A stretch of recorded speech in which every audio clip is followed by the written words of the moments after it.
Hola, ¿cómo están? Espero que estén muy bien y que la vida los esté tratando de una buena manera, a diferencia de mí, que me hace arrepentirme de ella todos los días. Por fin pude sacar tiempo de venir a hablar de algo dentro de este canal, porque tenía como 2 semanas que no alcanzaba a grabar un video y aparte tampoco subí un video la semana pasada, pero tenía muchas ganas de grabar algo o algún tip y se me ocurrió esto, como pueden observar en el título del video, y es cómo leer Ana Karenina y sobrevivir en el intento. Ana Karenina fue uno de mis clásicos favoritos del año pasado y como muchas personas estuve intimidado durante mucho tiempo por la extensión del libro, por lo complejo que podía ser, porque era un autor ruso, porque bueno, muchísimas cosas que es normal tener en cuenta cuando nos vamos a acercar a un clásico. Sin embargo, una vez leído el libro, ya tengo la experiencia, por así decirlo, de venir a darles algunos tips o recomendaciones al momento de leer este libro que espero que puedan funcionar, que le llegue a alguna persona, que el video no flopee como los últimos videos de mi canal y sea de muchísima ayuda. Creo que estoy oxidadísimo, no sé hablar, no sé dirigirme y la bebé va a empezar a llorar. Increíble, increíble. Volviendo al video, el primer elemento que se debe tener en cuenta creo que es tener una buena edición de este libro, ya sea cómoda y con una traducción decente. La que yo voy a recomendar y siempre voy a recomendar va a ser esta de Alba Minus.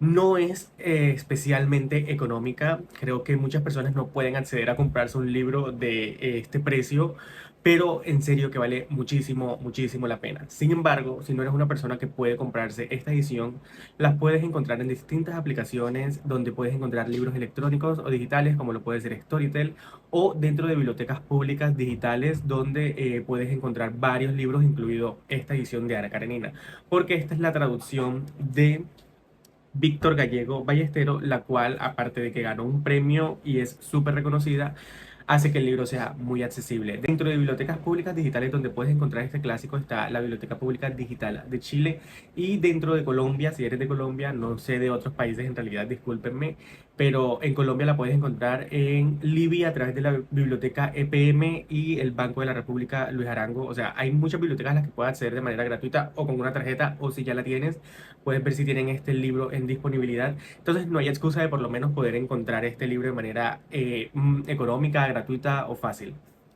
Todos también conocemos ese otro método de conseguir libros digitales y sí, también puedes encontrar esta traducción dentro de ese método, pero si no puedes acceder a la traducción de Alba Minus o bueno, Alba Clásicos, que es la editorial que hace esta traducción, puedes también leer la edición de Penguin Classics, que aunque dicen que no es una traducción completamente fiel, sí es un libro accesible con su precio y con una traducción decente. También tenemos las ediciones de Alianza, que dentro del top 3 que podría recomendar ahora mismo sería la de Alianza, la de Penguin Clásicos y la de Alba Clásicos. Entonces eso es lo principal a tener en cuenta, porque esas traducciones pueden tener palabras que ya no se usan, que son obsoletas y que pueden ser difíciles de leer o acostumbrarse, y por eso es mejor leer como que algunas que estén más actualizadas y que sean más accesibles, por el hecho de que puede hacer la lectura mucho más fácil, créanmelo.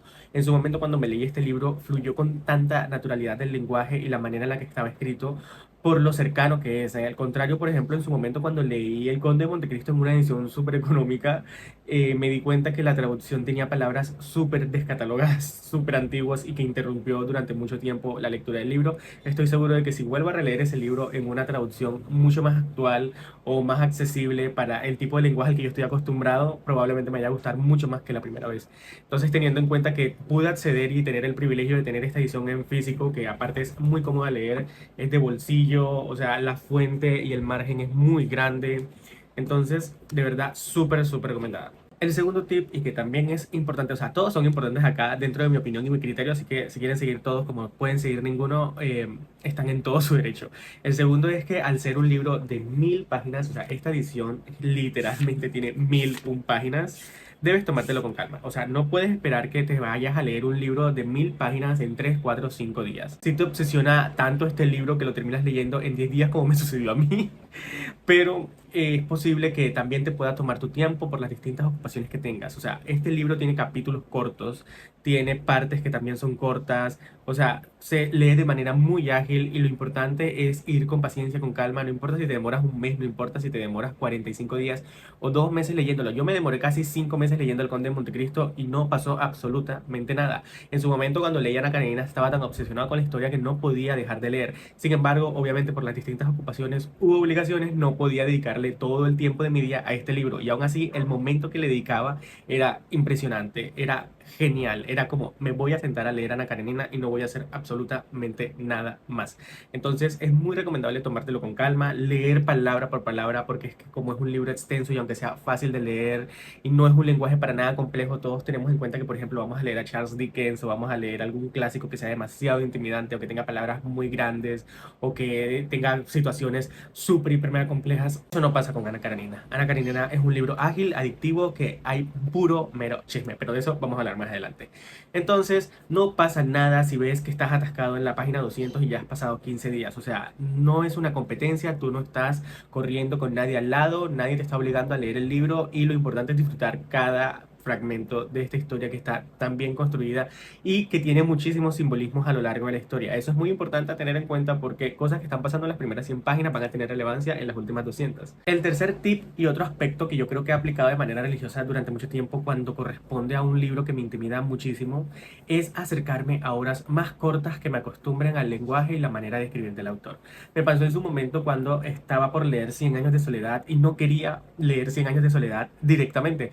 ¿Por qué? Porque no había leído nada de Gabriel García Márquez en su momento y yo no me iba a acercar a este que es como su clásico más imponente y bastante complejo.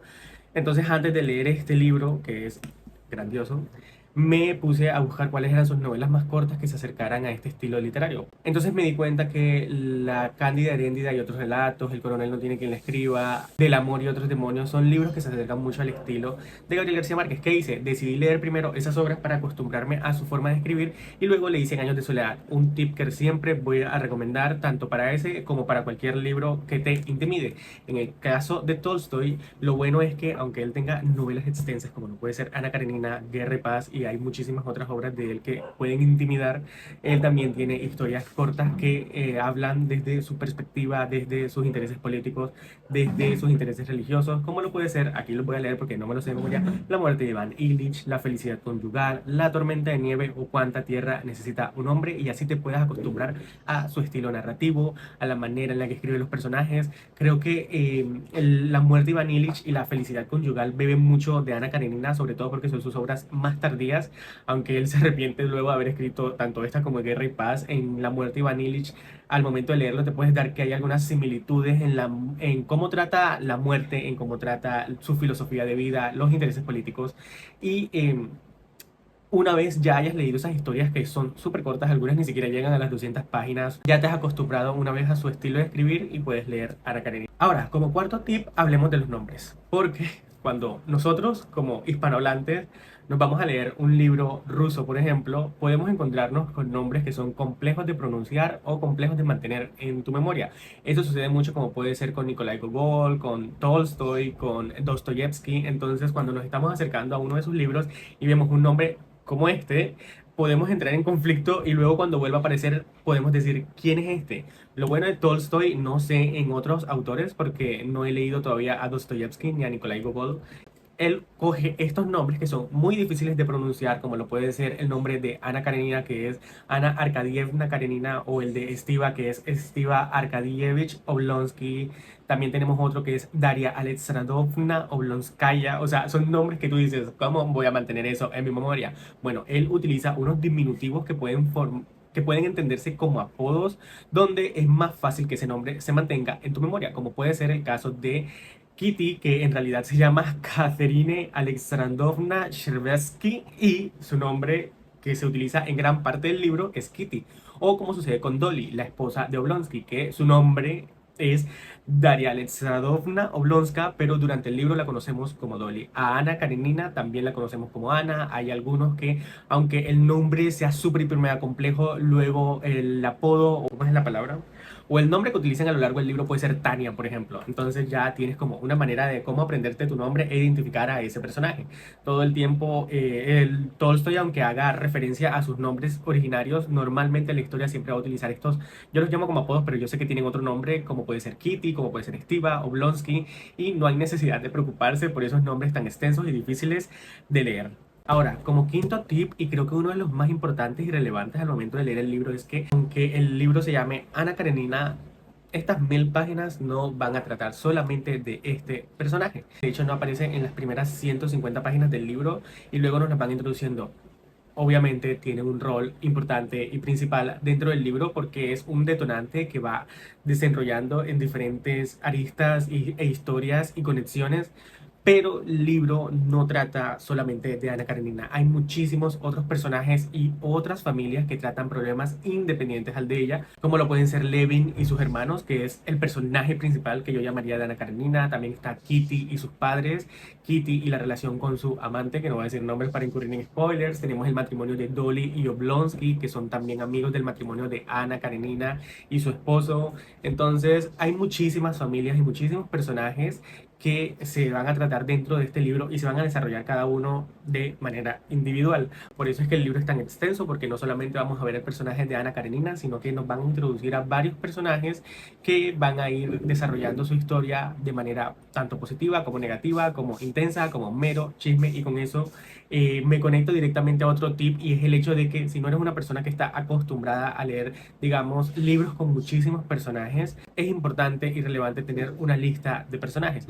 Puedes por lo menos al momento en el que te están introduciendo un personaje, escribir en una lista cada uno cuando vaya apareciendo y el rol que tiene dentro de la historia, o puedes buscar en Google, donde hay miles de listas de todos los personajes que aparecen en esta historia. Hay algunas que pueden tener spoilers, como puede desarrollarse de pronto la relación de esas personas con otros personajes. Entonces yo creo que mejor es que entre te los vayan introduciendo, vayas escribiendo en una hoja qué papel tienen dentro de la historia, para que así al momento de que más adelante toquen ese personaje, porque como puede ponértelo en la página 10, ya no puede volver a tocarlo hasta la página 70, vas a decir quién es esta persona. Aunque como se lo digo, como es súper ágil y fácil de leer, no es muy difícil de entender de qué personaje está hablando o haciendo referencia. Creo que es bastante intuitivo la manera en la que escribe Tolstoy la introducción de otros personajes y cómo se van entrelazando más adelante dentro de la historia. Obviamente, habiendo dicho todo esto, vamos al sexto tip, y es el hecho de que, aunque sea un libro que haya dicho que sea fácil y ágil de leer, hay partes que, claro, que van a ser densas, complejas, y que en momentos pueden ser aburridas, como digamos el trabajo de campo, el recoger la cosecha, una carrera de caballos. O sea, hay capítulos completos dedicados a situaciones bastante mundanas que en su momento tú lo estás leyendo y dices, ¿por qué me estás contando esto tan aburrido? Creo y entiendo que puede pasar. Muchas reseñas cuando las leí en su momento reflejaban esa parte que les aburría dentro del libro, pero es que una vez vayas adentrando, entendiendo el comportamiento de los personajes, porque Tolstoy añade estas escenas y la relación que puede tener con el desarrollo de ese personaje al que esté haciendo referencia, son apartados muy importantes. Por ejemplo, en el caso de Levin, que es uno de los personajes principales, es alguien que está muy interesado en el trabajo de campo, que tiene su casa, su terreno, y le interesan mucho los trabajadores que estén dentro de él, la vida de campo, y hay apartados que están relacionados directamente con todo esto, como puede ser arar 4 hectáreas de tierra completas a punta de sudor y al lado de sus trabajadores. Entonces en su momento tú lo lees y dices, qué aburrido lo que me estás contando, pero para entender el personaje de Levin es necesario tener estas introducciones, como lo pueden ser otras escenas que en su momento te puedan parecer densas o difíciles de leer. Sin embargo, eso no significa que el libro sea aburrido. De hecho, son pocas las escenas que en apartados se sienten densas o largas, porque siempre hay acción. Es un constante chisme, siempre está pasando algo en cada capítulo, siempre hay algo interesante, siempre hay una pelea, algo intenso, una infidelidad, no sé, siempre hay como un movimiento a lo largo del libro que te hace mantener interesado. De hecho, terminaba de leer un capítulo y no podía no seguir, de verdad. Y teniendo el hecho de que acaba el capítulo y literalmente empieza y enseguida es como, necesito continuar con la historia. O sea, de verdad. Y aparte, como les digo, son capítulos cortos que como mucho tienen 4 o 5 páginas, se leen fácil. Pasando al siguiente tip, es el hecho de que si en las 200 primeras páginas te das cuenta que el libro no te ha enganchado, no te interesa lo que te está pareciendo, no continúes. Si un libro no te engancha en las primeras 150, 200 páginas, no vale la pena continuar y sufrir a lo largo de este libro, sobre todo teniendo en cuenta que es de 1000 páginas. Creo que las primeras 200 páginas tienen información suficiente para entender el comportamiento de algunos personajes, como mucho la 250 o los temas que te va a tratar Tolstoy a lo largo del libro. Si te das cuenta que ya leíste esta cantidad de páginas o la primera parte de la novela y no te gusta, no te interesa, te aburre increíblemente, no lo continúes. Sin embargo, si ves que te está interesando y quieres saber un poco más, persevera hasta el final porque hay cosas que toman un sentido tan grandísimo y un final tan redondo como lo puede ser este. O sea, de verdad yo recuerdo estar leyendo las últimas 200 páginas de un tirón porque era acción tras acción, tras acción, tras acción, tras acción, tras acción. O sea, era increíble lo que sucede en la última parte de este libro y cómo va tomando significado todo, aunque hay algunas elecciones que no me terminen de encantar por parte del autor. Creo que hace un trabajo estupendo. Pasando al siguiente tip, es ver reseñas. Este video no estoy hablando en específico del libro, no sé si voy a hacer una reseña porque no se me da muy bien. Sin embargo, si no eres una persona que le importan los spoilers o que hablen de la sinopsis de los libros que ayuden a comprender la historia, puedes ver muchas reseñas. O sea, en YouTube, en Goodreads, en Instagram, puedes buscar a Ana Karenina y te van a salir 1001 reseñas. Yo en específico recomiendo los videos de Ricardo Carrión y Marta de No Solo Clásico. Son dos reseñas de Ana Karenina que una vez terminé el libro me puse a ver de manera religiosa y dije, wow, increíble. Ellos explican de manera excelente la historia, los significados, los simbolismos, la narrativa de Tolstoy. Marta, como es profesora, hace como sus intervenciones ahí de literatura que son increíbles. Entonces, antes de leer el libro, si crees que es necesario ver alguna reseña para irte preparado, puedes ver estas dos o cualquier otra que te interese y no entrar a ciegas al libro, porque hay muchas personas que al momento de entrar ciegas de pronto se pueden sentir un poco perdidas, entonces recomiendo eso. Y por último, es importante dejar cualquier prejuicio moral de la actualidad por el hecho de que percibamos las cosas de manera diferente hoy, aunque en lo personal considero que este libro, Ana Karenina, es un clásico que ha envejecido muy bien. Hay apartados que hablan sobre las clases sociales, sobre la posición de la mujer, sobre el trabajo en campo, sobre la hipocresía social, de manera muy, muy vigente, que son increíbles. En su momento, cuando lo leí, dije, es increíble que Tolstoy, un hombre, esté escribiendo un personaje femenino también. Sin embargo, esto también va de la mano por el hecho de que su esposa, Sofía Tolstoy o Sonia Tolstoy, dependiendo de la traducción o el nombre que aparezca, era la que se encargaba de editar, de construir, de unir los manuscritos y habían veces en las que metía mano dentro de sus libros y es bastante notorio. En su momento, cuando yo estaba leyendo este libro y hablaba y hacía comentarios, por ejemplo, de la posición de la mujer, Tolstoy también solía recibir consejos de parte de ella, le preguntaba que si este personaje estaba escrito de una buena manera, le decía que qué consejos podía darle frente a esto, ella intervenía y obviamente al momento de editarlo, de corregirlo, de pasar sus manuscritos en limpio, hacía una que otra modificación. No era algo completamente grande, pero así como hoy en día se le da la relevancia que se le tiene que dar a un editor, a Sonia Tolstoy también se le tiene que reivindicar por lo que es, y es una persona que sufrió muchísimo en ese matrimonio y aparte también se dedicaba a escribir y pasar en blanco la caligrafía tan horrible de Tolstoy. Entonces,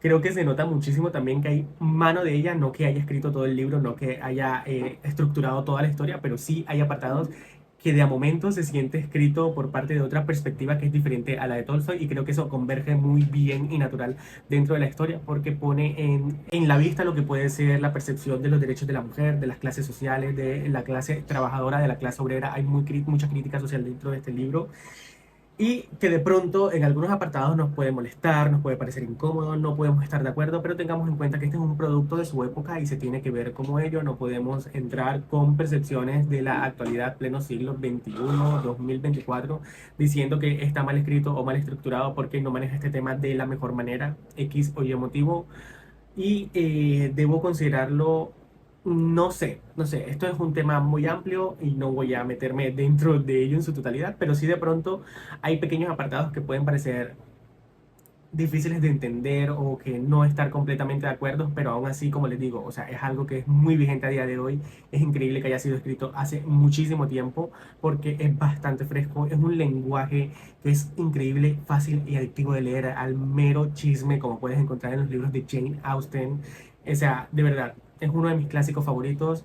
Estuvo dentro de mi lista de mejores lecturas del año pasado.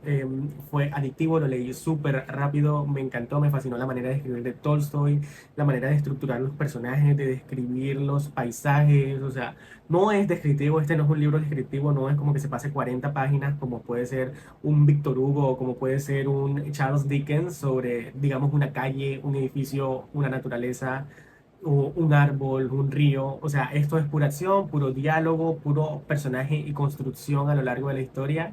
Entonces yo la verdad lo recomiendo mucho, siempre voy a recomendar este clásico. Entiendo perfectamente por qué no puede ser de tu estilo, pero es de esos que hacen parte de la literatura universal que vale mucho, mucho la pena y no hay necesidad de estar intimidado por ello. Es la razón principal de este video, aparte de recomendarles el libro, es el hecho de que aunque pueda parecer complejo a primeras, más que todo por la extensión, porque así como un libro largo puede ser muy fácil de leer, un libro corto de 100 páginas, 150 puede ser complejo de leer. Díganmelo a mí, que me pegué mi estrellón con la señora Dalloway de Virginia Woolf, que la leí en su momento, porque dije, es un libro corto, creo que es una introducción perfecta para la autora. Y bueno, vaya equivocación tenía yo, porque cómo sufrí con ese libro. Creo que eso sobre todo son prejuicios o percepciones equivocadas que podemos tener de un libro como lo puede ser Ana Karenina, y puede ser una experiencia muy grata. Espero que alguno de estos tips sea interesantes, les llame la atención. Como les digo, esto no es una reseña, simplemente es como leer el libro y sobrevivir al intento. Yo soy un lector novato, no llevo muchísimo tiempo leyendo, apenas este es mi tercer año de lectura y me bebí todo este libro, me encantó y me fascinó.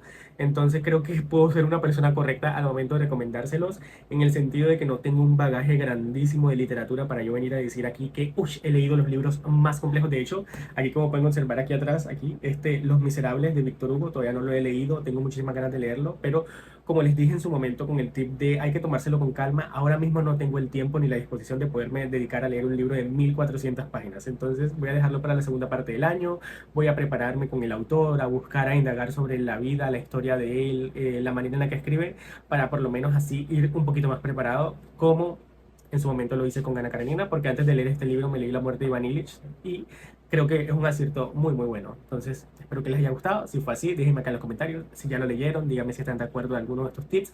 Si estoy equivocado, también díganmelo y los podemos agarrar ahí en los comentarios a ver quién tiene o no tiene la razón.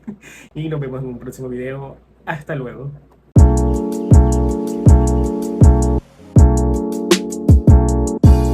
O sea, tengo 3 semanas sin grabar y es la primera vez que escucho el llanto de esa muchacha. O sea,